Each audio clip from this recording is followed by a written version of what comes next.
فانا بعت كليتي عشان المخدرات. شاب مصري بسيط باع كليته عشان يشتري مخدرات، والنهارده بنفسه هو اللي بيحكي قصته. يعني انا متاخد مني كليه وضلع. رحلة سقوط للقاع وجروح لسه أثرها باينة في جسمه، بس الأغرب من كده إن النهاية ما كانتش موت، النهاية كانت بداية جديدة لحياة أفضل. ده مش فيلم ولا تمثيلية، دي قصة بوجي الحقيقية اللي ممكن تغير مصير أي حد بيسمعنا دلوقتي. بوجي كان شاب بيشتغل وبيساعد أهله عشان يعيش حياة كريمة. في يوم اتعرض عليه أول تجربة لسجارة مختلفة، فانا خلاص اللي هو ايه، قلت اجرب. انا حب الاستطلاع والفضول هو اللي وداني في ده، هو اللي دخلني في المخدرات اصلا. أول نفس حسسه إنه طاير فوق السحاب. فقلت له هات كده نفس ومش عارف ايه. بدايه المشوار دي خدت النفس من هنا انا فصلت. ضحك وافتكر إنها مغامرة صغيرة، لكن ما كانش يعرف إن النفس ده بداية طريق ضلمة، والأيام كلها كانت شبه بعضها، تجربة ورا تجربة. ما بقاش ينبسط غير بالجرعة، انك تحط مخدر على مخدر عشان توصل لنفس السعاده اللي انت عايزها.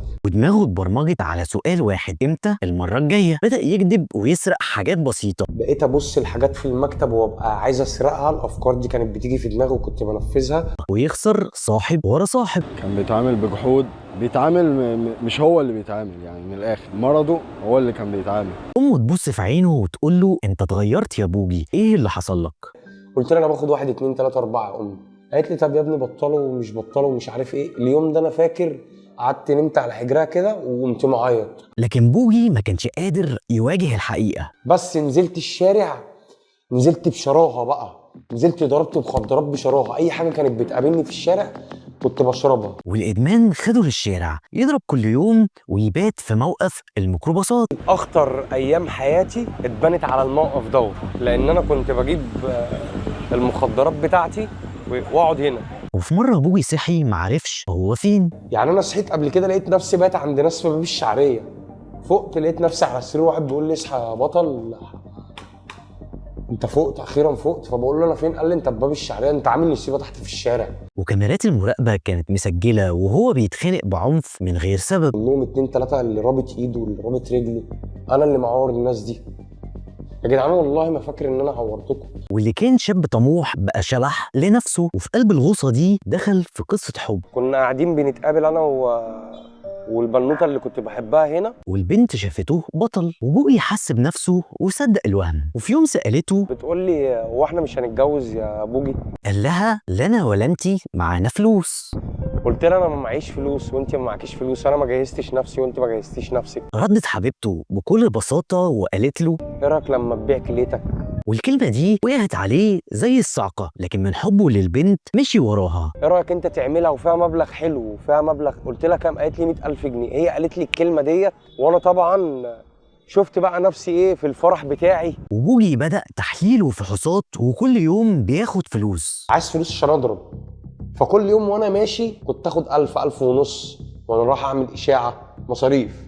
اروح نعمل اشاعه تحاليل مش عارف ايه والكلام ده. اقوم مروح، وانا مروح اقوم نازل جايب المخدر بتاعي. واللي أثر عليه إنه يعمل كده إن الست اللي هيديها كليته قالت له: كانت عينها تدمع كده تدمع بسيطه وتقول لي انا بقالي 20 سنه بغسل وهاخد منك حته اعيش بيها بقيت عمري عشان ابقى كويسه. لحد لما دخل العمليات وعمل العملية. لغايه ما جينا في يوم العمليه الصبح، طبعا انا سبت نفسي هنا بقى. انا عادي، انا جبل، انا مش حاسس. وخرج بوجي من غير كليته بس معاه 100,000 جنيه. طلع لط فلوس كده اللي هم ال 100,000 جنيه بتوعي. قال لي امسك يا بوجي. وراح اسكندرية وصرفها على المخدرات. قمت راكب تاكسي من هنا لرمسيس، ومن رمسيس لموقف بتاع دوت لموقف ال 26. والبنت اللي كانت معاه وشجعته انه يعمل كده سابته. رجع بوجي لوالدته ومخبي عليها انه عمل كده، ولما سألته: انت كنت غايب فين؟ قلت لها انا شغال في كافيه ومش عارف ايه وببات هناك. لكنها لما لقيته تعبان بصيت لي كده قالت لي يا ابني انت راضت بس وشك اصفر وشك تعبان. دموعها نزلت من غير ولا كلمة. لقيتها بتعيط لوحدها وبتصرخ وانا برفع التيشيرت بتاعي. والإدمان سحبه أكتر وحياته بقت سلسلة خسائر. بعد ما نزلت الشارع انا ادماني بقى خطير. خسر صحته وسمعته، حتى أخوه اللي مات في حادثة مرتبطة بالمخدرات. اخ ليا كان بيجي ينام في المكان دوت ويضرب. ده سرير اخويا الكبير الله يرحمه ويسامحه. والذنب كان بيقتله كل يوم، لكنه بدل ما يبطل غرق اكتر، وفي ليله سودة خد جرعه زياده وجسمه انهار ودخل المستشفى. انا فاكر ان انا بس وقعت كده، فوقت لقيت نفسي في عربيه موديني مستشفى الدمرداش، مستشفى السموم. الاجهزه والدكاتره بيقولوا لو عاش هتبقى معجزه. الدكاتره مش مصدقين. انا اول مره تخش لهم حاله زي دي، انا وشي ازرق في احمر في اصفر، وقاسولي نبضات القلب اللي هو انا بموت، اللي هي كل نبضه بعديها تيجي النبضه ب3 4 ثواني. واهله جنبه يقولوا له بطل، حرام عليك هتنهي حياتك. والكلمه دي كانت الشراره لبدايه طريق جديد. بابا قال لي لازم تبطل، امك هتمشي، هتخسر امك. هو عارف ان انا روحي في امي.